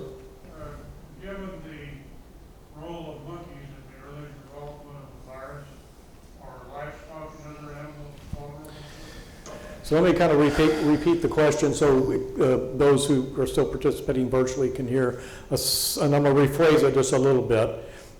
Is there a potential for spillover from the humans to our animal populations and wildlife or domestic animals, livestock included? And we've already seen that in the state of Texas with COVID. If you go out and you look at the white-tailed deer population, even in Bell County where I am, it is a natural harbor. And what we have to realize is viruses love the opportunity to shift. It's like rolling a set of dice. That's what they like. So shifting from animal species to species, every time that it does that, there's an opportunity for things to get moved back around. With regards to monkeypox, it's actually interesting because my dad's a veterinarian. My dad was in the Air Force in the early 1970s, was engaged in human medicine. And so I'm one of those rare, freakish people that actually grew up knowing about monkeypox and the fact that it wasn't just monkeys. It loves rodents. Yeah. Anybody here ever ridden a bike around Texas A&M University's campus? Yeah, I had those crazy squirrels jump out and get in front of you when you're trying to ride. Yeah, those are where you actually are going to have a significant population and opportunity, quite frankly, for you to be able to have the virus as an endemic population. And again, have a chance for Sept. Yeah, so what would it mean if in fact monkeypox became endemic in wildlife or even domesticated animals? I don't think we know, but it's something we have to have surveillance systems in place to begin to see if it is spilling over into animals. Is it staying in animals, and does it spill back into humans? Those are big questions we just don't know, but the potential is there. And there's, actually, and maybe somebody would want to talk about, are there any similarities between the 1980s and our first understanding of HIV/AIDS and monkeypox? I mean, they're completely different. But are there similarities in the way we talk about it, the way we communicate it, and what might evolve that we don't know right now? Oh, I'm sorry to speak so much, but I'm going to just go right in there because here's the reality of it. To your point, Doctor, if you go back to New York or to San Francisco or Austin, Texas in 1984, you go back into 1991 when I was a senior in high school, the reality of the situation, people still talked about it being a, quote, gay disease, end quote. And people wouldn't shake one another's hand. And surgeons, I'm a general and bariatric surgeon, I know surgeons that trained me who refused to operate on folks who had that disease. It's despicable. The reality of the situation, these are human beings. And the biggest mistake that we're making is the way that we are treating our fellow humans, and we're allowing the media to go in and set forth factual information that is not true, but sell it to you as fact. That's what we're having right here. This is not a gay disease. This is not just a disease of males that have sex with other males. It will get into the, quote, heterosexual, end quote, population. And when it does, it will spread significantly. We have to change the way that we look at it. And this generation of young people will grow up the way that mine did, where things like safe sex practices are something you have to talk about, and better decision making with regards to personal responsibility. That's what I think is the biggest mistake we're making. I'm just going to add on to that, just on the global context, and just add a different point. When we talk about the current monkeypox outbreak, it didn't start here in the United States. There's over 100 countries where monkeypox is being reported that it's not endemic, meaning it was never detected there or wasn't endemic there. And if you look at, for example, Nigeria, where monkeypox cases really started to go off the rails in 2017, there were cases in the male population where they were having these lesions in the genital area, where we're seeing a lot of cases even today. But because being, bisexual or homosexual is, by their law, you can get persecuted, it wasn't reported as such, right? They were very reluctant. So when we look at monkeypox or any type of infectious disease, we really need to also apply a global picture to it and see what is happening around the world, and have we done better, and we should have done better when we started seeing cases pop up and really increase in 2017 in Nigeria, and really done a much better job there. So is USAID, State Department, considering vaccine access to Central Africa, West Africa? Anybody know? Anybody here? If Andrew Natsios was here with us tonight, he couldn't be with her. He might have some insights, but I suspect not right now, which is one of those issues we're going to have a policy discussion, because it does get the health equity on a global scale. Yeah. It's been 2 months since the World Health Organization declared monkeypox Correct. an emergency of public health concern. And since that time to this day, there hasn't been any vaccines or therapeutics Correct. given to Central and Western Africa, where there's cases for many, many years. And every time that someone gets one of these diseases and it replicates billions of times inside of their bodies, again, you're rolling those dice and there's an opportunity for the next equivalent of Omicron to come along with COVID, the next shift to a different clade with regards to monkeypox. That's why we have to prevent people from getting it. Plus, we don't know what the long-term ramifications of it are. Another question? Yes, sir? You mentioned polio a couple of times. Could you refresh everyone's memory of that and also explain why it's a resurgent threat? Dr. Madad, I think Yeah. you're on the front line. So polio is an old foe. It's something that we have dealt, for example, in the United States with for many years, but because it was eliminated, I think it was in 1979 when we had the last wild polio case. We've had some reintroductions through travel, but because really of our vaccination efforts, we've been able to eliminate it. And what we're seeing now here, particularly in New York City, is that we have about 4 to 5 counties that have detected polio virus samples in sewage, and we've had one paralytic case of polio in New York. And when we talk about that one paralytic case, usually when you see that one paralytic case, that's really one, in thousands, right, that you see that. And so what that signifies to us is that there's undetected silent transmission happening in our communities, and it just, that one case came on our radar, and now we're detecting it in sewage samples. And we're also doing genomic analysis, meaning that a lot of these cases are all genetically linked.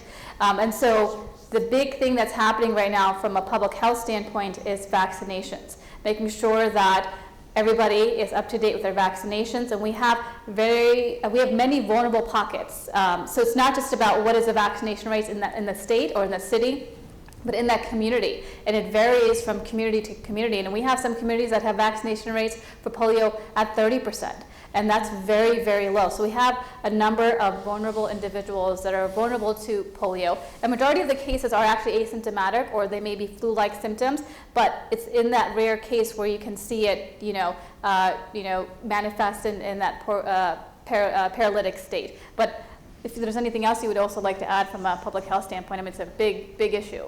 It's a huge issue, and we know that in Texas we've been looking at our vaccination rates. Well, throughout COVID, because of so much misinformation and disinformation, there was a decrease in vaccine confidence, and that it has impacted our childhood vaccination rates across the state. We're starting to make a little bit of progress there, but we certainly know that there are school districts, so we measure immunization coverage at the school district level and private schools, and know that there are some schools or school districts that have polio vaccine coverage as low as 40%, and all the way up, and some big ones that are in that 80 to 89% range. When we've got a vaccine that is safe and effective and has been used for decades. And so we are actively looking for that in Texas, knowing that we're at risk just like as you said, there's pockets. It doesn't matter what the state rate is. It's like what your community, what its coverage rate is, and what the introductions of that disease are into that community. And so we'll be watching for it in Texas as well. Are we starting to do wastewater surveillance for polio in Texas? So yes, that's in the planning phases right now, but for sure. Yes, sir. Howdy. So it's been alluded to in discussions of innovation and new programs, specifically with infectious disease, as they get characterized as an issue of biosecurity, and that becomes an issue of national defense or continuity of government, that funding and allocations, innovation and new programs. Do you feel like that is unnecessarily siloed? And while those programs have done amazing things, especially in the last 22 years, that it doesn't necessarily trickle down to local or rural health the way that it could? So I think when you kind of do a global evaluation of this, and I think it was brought out very poignantly by the comments, particularly by Dr. Carpenter, about the rural settings, which seem to be extraordinarily vulnerable. And we recognize that early on in the COVID outbreak, and try to target for underserved areas capabilities that were very limited in terms of what we had. And this was things like our disaster medical assistant teams, for example. The point here is that you have to take, there is no kind of like single, tool that you can use on the entire country, but you have to examine where the risks are, and access is a critical risk across the country. And you have to evaluate it through multiple kind of lenses, through the physical access because of there ain't no hospital or clinic here, or there is financial or economic access, or there are racial inequalities, or the immigrants and facts that part-time laborers may not want to go to get access, and they become an important kind of pocket of vulnerability and risk. So all these things have to be done. It can't be done at the national level, honestly, but it's got to be done collaboratively with state and local authorities in a way that kind of portrays that. It gets to an issue which we were able to perfect in the first year of, I think, the COVID outbreak, was to literally get down to the county level and understand the incidence of disease, the incidence or the availability of medical access, and other factors that you could actually look at it, literally in near real time. That has been lost, unfortunately. That's kind of drifted away. But that's something that if you could have every day of the year, everywhere in the country, I think it would give you a better chance for kind of not only seeing things as they emerge, but also responding to things before they get to a critical point, where you can actually send resources targeted in a way that can help the most fastest. And so there is a part of this, though, that gets to the idea of the comparison with national defense. I kind of agree with the thought or the analogy, but just with that simple phrase, analogy, because public health is not national defense, healthcare delivery is not national defense, and I think if you try to conflate the two or three, you'll be doing a disservice. But there are certain things of the culture of national defense, in terms of vigilance, in terms of capacity, capabilities, that somehow have to be built into our public health and healthcare delivery systems. I think one of my own kind of personal lessons observed, maybe didn't turn into a lesson learned, and it's one of those kind of categories I wish I would have known then what I know now.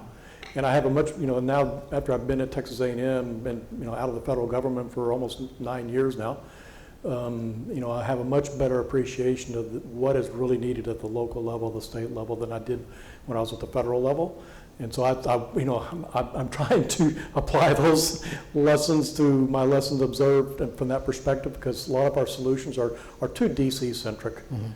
And we need to emphasize the capacities and capabilities that are needed at the local level. And I'd say the best we've done in the past actually was when Dr. Kadlec was the special assistant to the president for biodefense in the 2007-2008 time for H5N1 preparedness. And we had a significant, actually that was like the most significant investment at the time that we'd done for public health preparedness for a flu pandemic. And there was a very concerted effort to tie federal, state, local, private sector efforts together. But that kind of atrophied after the 2009-8 pandemic. We thought we dodged we dodged a bullet in 2009 and got complacent. I don't know. Yeah, it's a lot like playing the game Battleship if you've got kids that are that age, because eventually that splash is going to be one that hits you right on the deck. But your question, I think, is incredibly important, sir. We can't rely on Washington to be able to pay for everything. That's the greatest fear I have with regards from a political standpoint with regard for COVID-19. Yeah. Everybody thinks that Uncle Sam's going to come running for every issue. Yeah. We in the state of Texas need to be taking care of our own house. We need to be looking at what worked and what didn't work within the state. Thank goodness we've got folks like you, in your office. But it's also a matter of every town. And we as a university, Dr. Parker and I have talked about the fact that we still need to keep an eye on what worked within Texas A&M University. How did we take a organization of 100,000 people and herd those cats so that we actually kept this university not just afloat, but running and doing all of the missions that we're supposed to do? Those are the lessons we're letting go by. And that's where we learn what we need to be able to do on a moment-to-moment notice. Yeah, there's some incredible untold stories yet just about the response at our own university here during COVID-19 that kept our education mission going, and just contribution to either the state response or the national response or international response. So I saw another question. Yes, sir. The Department of Defense has scenario planning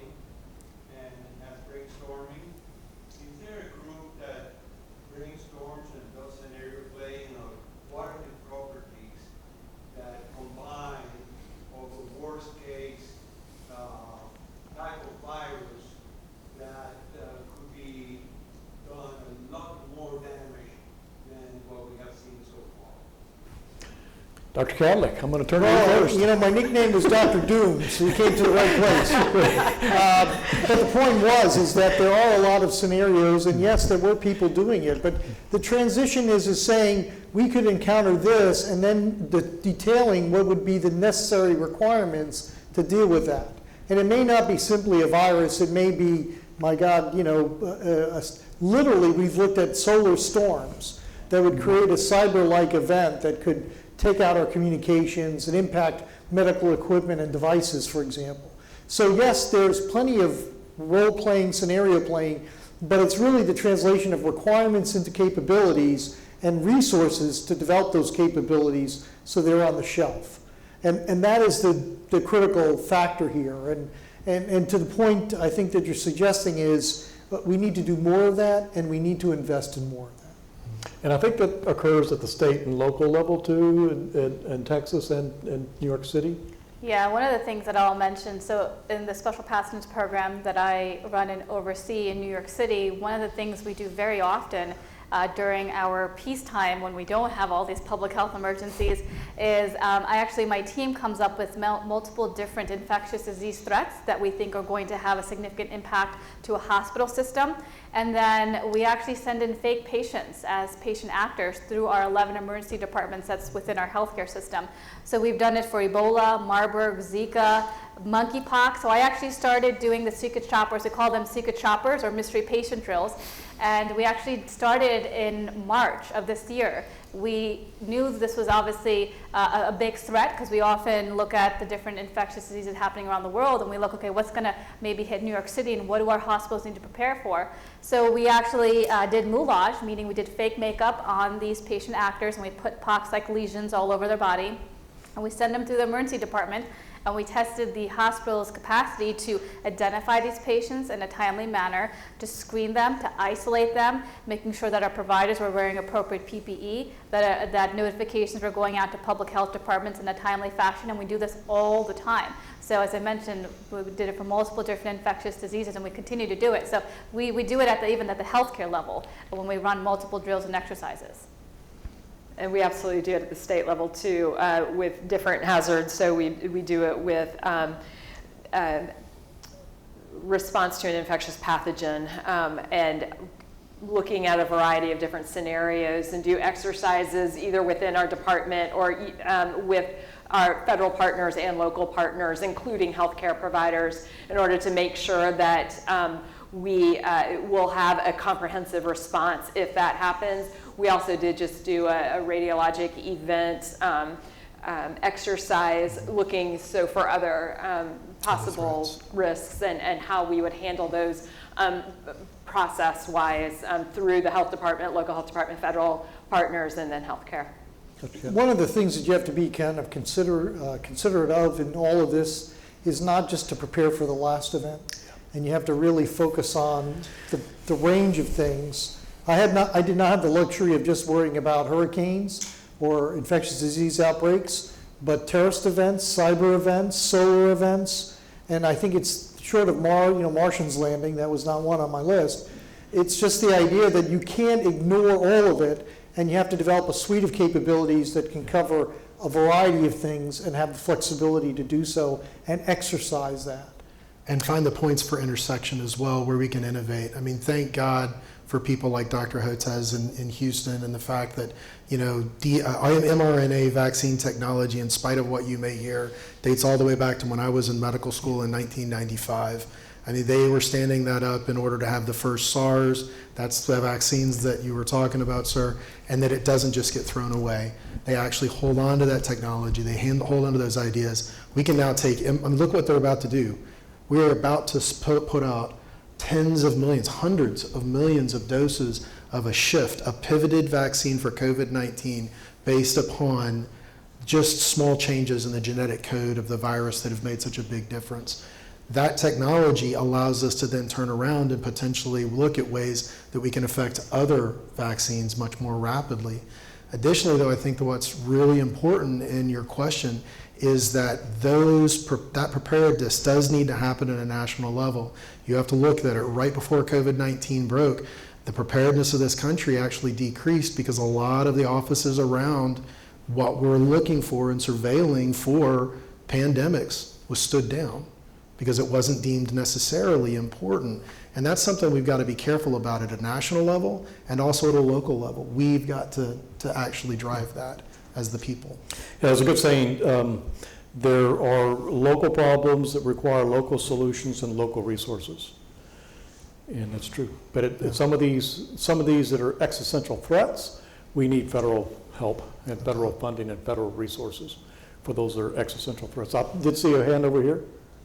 And we're getting close to end time, so I want to make sure try to get some of the questions that are your burning questions. Yes, sir. I was going to ask, the low vaccination rates in rural counties during COVID-19, were those primarily due to like a lack of awareness, willingness, a lack of like physical places nearby to go get vaccinated, or something else? Like, what was the main culprit? Jennifer, you want to? Oh, I think it's all of the It's all the above, Yeah. I wish it were one factor, Yeah. because then we could have gone and addressed it.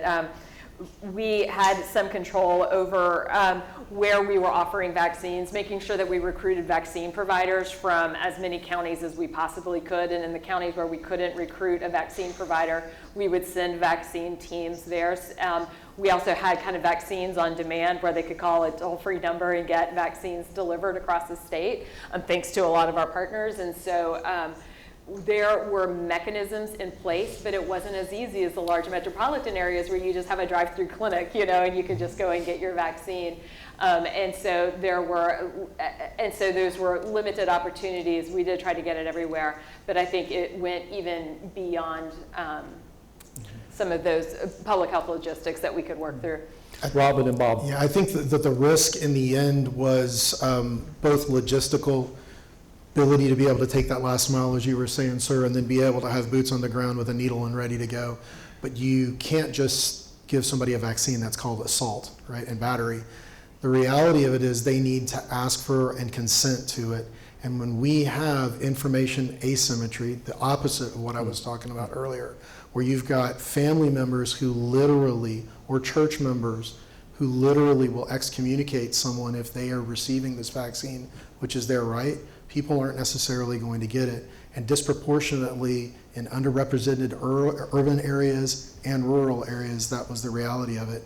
I can't tell you the number of people who are students here, faculty members here, staff here, that have come to me and said, no one's going to know that I got this vaccine, right? Because I will not be able to go home for Thanksgiving and I will be able to go over here. That's where I think the majority of the problem in the rural areas I've been taking care of is that misinformation and negative social connotation. Bob? Sure, I just to highlight a point on innovation. So in the future, you may not need a needle and a syringe, which, by the way, were a critical limiting factor early on in the COVID pandemic because they were sourced mostly from China. And so the technology that we focused on developing was like a patch, microneedle patch, where you could self-administer it. But it doesn't still get over the issue of trust, doesn't get over the issues of communication, but certainly you can do things that can help you along that path of the last mile. And we shoot ourselves in the foot all the time. I mean, even here, we have a flu, right, an influenza with COVID available for you on the side if you want. And what's the picture that they first put to me? Some nurse or doctor standing there with a needle like this. Nobody wants to respond to that because people are needle phobic. I'm a surgeon, I don't like getting stuck with needles. So we have to have messaging even that's more simple than that. You know, and I'll add just a little bit too, and despite, I know all of us were wanting the vaccine immediately after it became available in December of 2019 or January 2020, or 2021, 1 year after what I just said. But it was still an extraordinary accomplishment because, you know, once the two vaccines achieved EUA 11 months after the virus was first sequenced, the manufacturing was still ramping up. And so the doses released per day, per week was increasing. At the state and local levels, setting up the mass vaccination clinics and drive-throughs, and having to seek out thousands of volunteers, essentially, that were administering the shot. So all this manufacturing was ramping up, our capacity to do the mass vaccinations was ramping up with thousands of volunteers. So it just took time. But it was, despite the challenges, and we all wanted the vaccine yesterday at that time, it was still an extraordinary accomplishment that we need to take stock of. I mean, it really was. But then we recognize, you know, we're not hitting the pockets. We're not taking the vaccine out to where people are. Not everybody can drive to the clinic.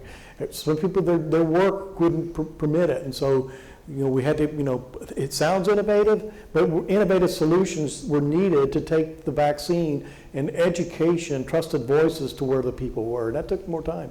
And sometimes, the same way that truth comes from the mouth of a child, sometimes the greatest innovations are actually looking at the things that we see on TV from the late 1800s and early 1900s. Yeah. I'm a surgeon that goes and does house calls literally to give people vaccines. Yeah, right. I mean, it's not really that hard, people. It's just go out there and do it. But it took innovation in our time. There was a question up here. Do you still have that? Yes. I think all of y'all touched on misinformation. What role do you think political polarization is playing in that misinformation? I'm just going to jump right in and say, all you have to do is turn on the national press. And, for weeks, if you got onto certain channels on cable at 9 o'clock at night, they wanted to sit and they wanted to talk about, monkeypox being a way of lying and joking about this being a way of lionizing people who identify as being homosexual or who are homosexual or are bisexual. And that is not just politicization, that is actually, that's social isolation of individuals. That's culling people from the herd. And when that gets to the point when it's actually giving poor information that can get other people killed because they really think, hey, if I'm not a man that has sex with men, I don't have to worry about this, that's a big problem. Now in New York City, there's, I don't know how many people are there in New York City, but it's a ton. Yeah. In rural Texas, it's not really that big of an impact. But when you start looking at it at an individual level, that negative connotation, that misinformation is enormous. It gets that person hurt. Having a 50% chance of something happening doesn't sound bad until it hits you, and then it's 100%. Yeah, I think communication is still one of our biggest challenges, and almost in what is misinformation. I think everybody's, what's misinformation to me may be different to you or whatever. So communication is a huge challenge that we're going to have to somehow find the lessons learned so that we can do better in the future. And we're really at end time, but I just want to make sure that anybody else has any last minute thoughts, comments to add, particularly for communication.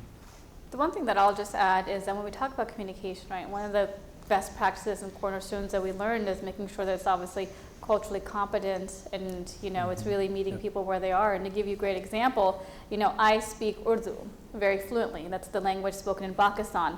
And there is no Urdu word for a face mask. And so when you're translating American words into a different language, people have no idea what you're talking about. And so really making sure that when you're talking about, whether it's monkeypox or any type of infectious disease or anything that requires individuals to understand and maybe even modify their own behavior, you really need to make sure that it's culturally competent, that you're obviously translating into multiple different languages, and that people can actually understand. Here in the United States, we have very low competency, and just when we talk about education, we have millions of Americans that have competent, health literacy at the 6th grade level or below, millions of Americans. So we really need to make sure that when we talk about communication, there's so many factors that go into it, whether it's obviously coming from the highest levels of office or coming at the local level. We really need to make sure that we're hitting up on all of these different points. Yeah, and we've been able to develop some of our communication a little bit better in public health by really looking at different segments of the population and how they want to hear something and giving really tailored messages, especially through social media, using influencers, trying to use novel ways of reaching individuals that became really important when we were trying to vaccinate an entire population. And so we have made a little bit of progress there, but we've got a ways to go with really meeting people where they're at and communicating to their concerns. And I think that's where appreciative inquiry, the concept that I'm going to actually not just ask you questions, but I'm actually going to listen. Yeah. And that's where, cultural competency, exactly as you said, what we now try to teach our nursing students, our medical students, our pharmacy students, our public health students at A&M Health is the concept of cultural humility. So to not just assume that because someone speaks to you in English, they actually prefer that language, or they're capable of fully understanding in that language. More importantly, perhaps, that certain things are truly taboo. And so if, for instance, as a medical student, I went in to examine certain individuals from certain countries as a man, it was completely forbidden. And therefore, I need to be more aware and listen when people don't feel comfortable. That's the key, I think. It's not us telling people, it's us having a conversation and listening. And I'm gonna end with, I've adopted a comment that Drew Indy told us about at the end, one of the NSABB meetings, and it's biotrust. You know, we are entering in this era where we will have more biological threats. Actually, whether they occur naturally, accidentally, or intentionally. So we are in an era of enhanced biological threats, and we have a lot of challenges on communication, but we really have to work hard on building biotrust. And I'll end there. I want to thank our panelists for joining us, particularly those who traveled, and Rob as well, who traveled from the College of Medicine, for joining us here at Texas A&M University. I want to thank everybody that joined us here in person, and thank everybody that joined us online, and I hope you're still online. So I just want to say a special thanks to everybody that participated in this tonight.